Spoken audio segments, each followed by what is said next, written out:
What is up, guys, and welcome back to a brand new video. Today we are back with another technically league racing video. AOR is supposed to be having a break week this week, but we all decided to have like a social race kind of thing. So we've got combined F1 and F2 drivers from AOR Oceania, and we decided to race on a random track. Decided to be Japan. Pretty good choice. So hopefully we can have a pretty good race today. So coming into this, it's light-hearted, but we're still going to hopefully have a really clean and hopefully competitive race, just without the, I don't know, the sweatiness maybe. But we'll have to wait and see. Heading into this one, I think we all agreed, myself, Ryan, Warden, maybe Jetson as well, that we're all going to start Master Berserk maybe? We all decided to start from the back and do like a last to first challenge for all of us, so that's what we're going to do. And Neon Tree Dome gets pole, Chimchar P2, DRC Jared P3. The times there are pretty slow, not gonna lie, but pretty surprising that H-Show and Jared didn't get first and second there. They would have been my favorites out of those guys to lock out the front row, but that wasn't the case. Warden, intermediate tires, 1 minute 50.3. Unfortunately, not really challenging the guys on the dry tires, but that really wasn't the point. But here we are for the Grand Prix of Japan, starting from pretty much last place. I think it's 17th. I believe Ryan is right behind me, on the row behind me. Alongside, we've got Williams of Brock Does Stuff, and behind me we've got Master Berserk. So it should be a pretty interesting race. 5 red lights, and away we go. So heading into turn 1, because we're so far back and we've got all our rivals around us, this is going to be a really cruisy opening sector of the Grand Prix. My goal, and I think Ryan's as well, was just literally to survive, not lose any front wing damage. And you can see from the throttle trace, we're just lifting off, coasting, braking so much just to avoid running into the other drivers. But we managed to pick up a few places. I'm in the P15, Ryan is right behind me as well. Charlie getting tangled up with an F2 driver there. That's another 2 places for us, and now we're on the back of Drop Bear, who gets a pretty shocking run out of the fast S's section. Now we're going to try and go around the outside through the first of the 2 Degners. We leave him as much space as we possibly can, but we still get squeezed out onto the gravel trap, and that is all that hard work pretty much down the drain. Here's a replay of the incident there. You can see him pretty much on the curb. I had to recover back on the track, up against the white line. Drop Bear just comes over into my line a little bit too much, and we lost 4 or 5 places there in a few seconds. Unfortunately, Ryan got in front of us as well, but yeah, we've got a lot of work to do for the rest of this race now. We've got pretty much all of our rivals right in front of us. However, on the medium tyres, we don't have any front wing damage, which is something that's, you know, is massively going to play into our favour, unlike maybe some others. I believe Ward might have some front wing damage on this opening lap, so he's going to be a bit of a case of like the walking wounded, shall we say. But a lot of lag. Brock Does Stuff was desyncing everywhere. Drop Bear just went off the track there. I think Jared and Chimchar had an incident, so they're now out of the Grand Prix. So absolutely crazy scenes in the opening couple of laps. I think AOR Charlie disconnected as well, so a lot of dropouts early on, and yeah, that was almost to be expected in a kind of race like this. We just wanted to avoid any kind of dramas, and we were just going to pick up the pieces and then start racing from like the second lap onwards. But yeah, we've recovered quite well. P9 now. We're on the back of Jetson F1. It was recently changed his game and tag. Ryan sets the fast lap of the Grand Prix, and we just managed to pip him there with a 32.9. Jetson there cuts the corner, gets a bit of grass on his tyres, and has a shocking run through the S's. He's got no grip when you've got all that dirt and marbles under you, and we just went pretty much clean around the outside there into one of the medium speed left-handers. So it's P8 now. We're on the medium tyres. Master Berserk is up next. I think it's crucial to mention that Ryan is on the softs and Warden is on the softs as well, so different strategies at play. Master Berserk getting all tangled up on the back of some slower traffic there. Had to cut the corner. Got a terrible run through the Degners, and that is another free position for us. And I think Jetson actually followed me through as well on the soft compound tyres. So yeah, not too bad. Like, it's heavy traffic at this stage, and we're just managing to filter through it quite nicely, it must be said. Harry Ryan on the super softs. Yeah, his tyres are probably going to start going off about now, and we make full use of that. Really nice exit out of the final corner. We're getting close to Penske as well as we head into turn 1. So let's see if we can make some advantage out of this. Warden in P3 now. Like I said, he's got some front wing damage.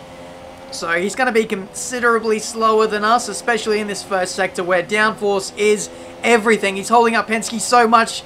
He pinches to the inside, and we go clean around the outside, and we get the inside for the next fast left-hander, and that's P4. Awesome move.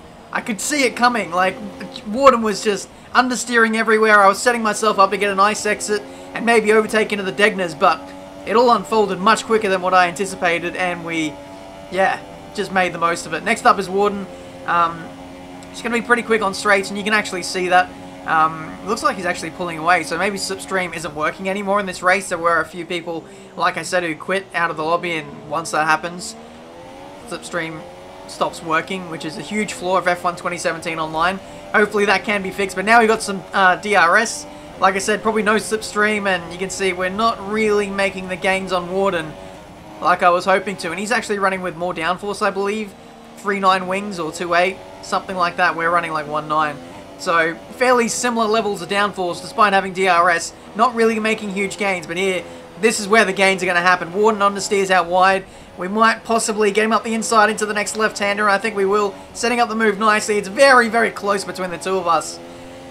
And man, we just managed to get through there cleanly. I think there was actually a little bit of contact on Warden's screen, but I didn't know that until after I got past. But there was no point in really letting him go through, to be honest, because we were only going to slow him up anyway if we let him go back through, and it would have been pretty bad for both of us. But we get some clean air now, some track position, and now we're going to see what the pace is like without any, you know, cars, you know, taking up that dirty air in front of us. So here's our first flying lap. We do a 32.7, and surprisingly, like, we're going purple whenever we hook up a good lap, which was really surprising because, yeah, Ryan was on the softs. There were a few people on supers.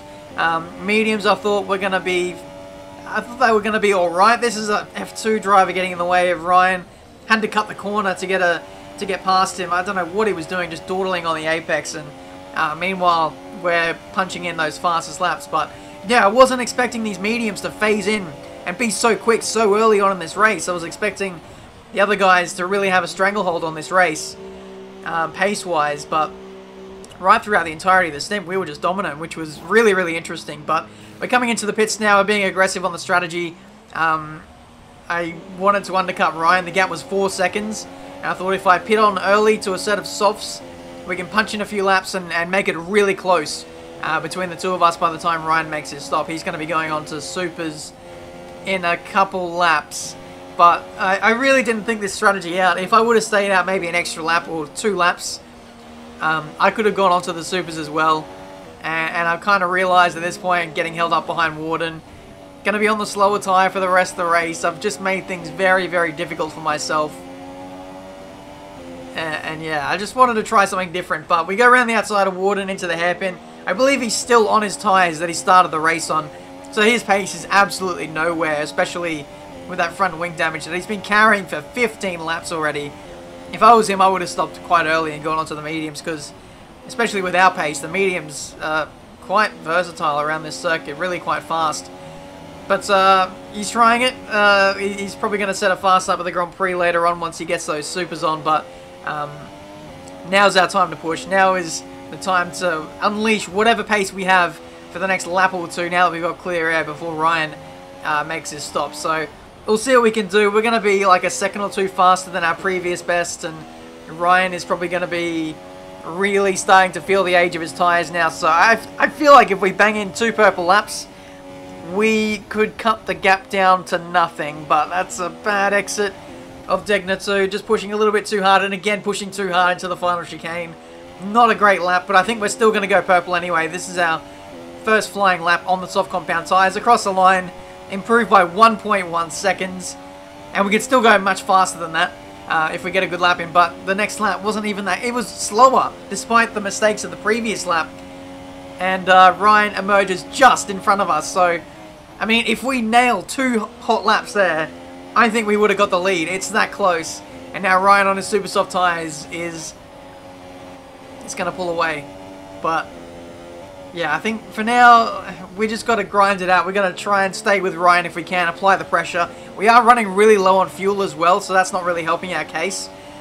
But as we get towards the end of the Grand Prix, his tyres are really going to die off, and that's where the opportunities are going to come up for us once again. So once I hit lap 20, I decided to go into fuel conservation mode. You can see I'm not even running rich on the straight, so that just kind of tells you how bad the fuel situation was.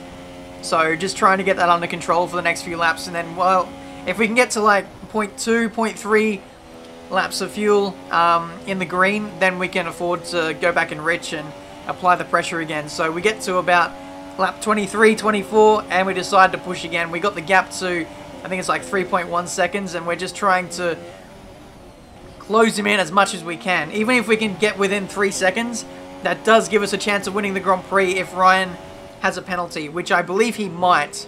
So we'll have to wait and see how that goes. Speaking of penalties, we are dangerously close to getting one ourselves. That's our second warning of the Grand Prix. One more, and we have a penalty, and that'll be almost no chance of winning the race now. So you guys remembered the SRL race at Hungary, just how tight the margins are, and like if you have one penalty, it can absolutely cost you the race. Well, it could cost Ryan here, so we're trying to close in the gap as much as we can. As we head on to the final lap, you can see the gap is still really, really close, hovering on 3 seconds, so just pushing like crazy, despite running out of fuel to just get that gap within 3 seconds. We're not going to overtake him on track today. I've really thrown away that chance by screwing up the race strategy. I really should have gone on to supers, but there's nothing I can do about it now. Let's just push on and see if we can win the overall Grand Prix. Not the best way to win, but still, I guess getting a win is a win, and, you know, not like it means anything anyway. It's not for the championship, but it's a bit of fun anyway. Here we go, final lap of the Grand Prix. You can see the gap is 2.8 seconds. We're just going to try and keep that within 3 seconds, and I think we might just about have this. So, as we head into a lot of these slow speed corners, you'll notice I'm in lean revs, just absolutely saving fuel, maybe looking after the tyres a little bit, short shifting, trying to get nice smooth exits, and that's all that really matters as we're trying to extract the very last bits of performance that this car has to give for the final half lap of this Grand Prix. Through the spoon curve now, really nice clean exit. We'll go back up into rich, and we can just about run rich throughout the entirety of this straight, but as soon as we get past 130R, we're going to have to go back into standard again to make sure we actually finish without running out. So you can see the gap is 2.9 seconds. The race is going to be decided by a 10th here. This final chicane possibly. Really nice clean exit. HO goes fastest with a 1 minute 29.3, almost going a lap down. But we do win. We do win the Grand Prix. That would have been so tight in terms of the margin as we both crossed the line. Ryan would have been pushing like absolutely crazy on that last lap just to make sure that the margin was at least 3 seconds, because he would have known that he had the 3 second time penalty. But there we go, guys. That has been this video for today. You know, unfortunate for Ryan. He maybe got that corner cutting penalty indirectly as a result of trying to avoid that F2 driver. But we made full use of that. We made the most of it, and you got to take your chances when you get them. But yeah, hopefully you guys enjoyed. Shame it wasn't a 1v1 straight up fight like I was hoping it would have been, but some circumstances and just mistakes on my part kind of prevented that from happening. But confidence is high heading into Japan. We might be there in a few weeks, so yeah, hopefully we can enjoy the same form. Thank you so much for watching. Until the next one, I'll see you next time.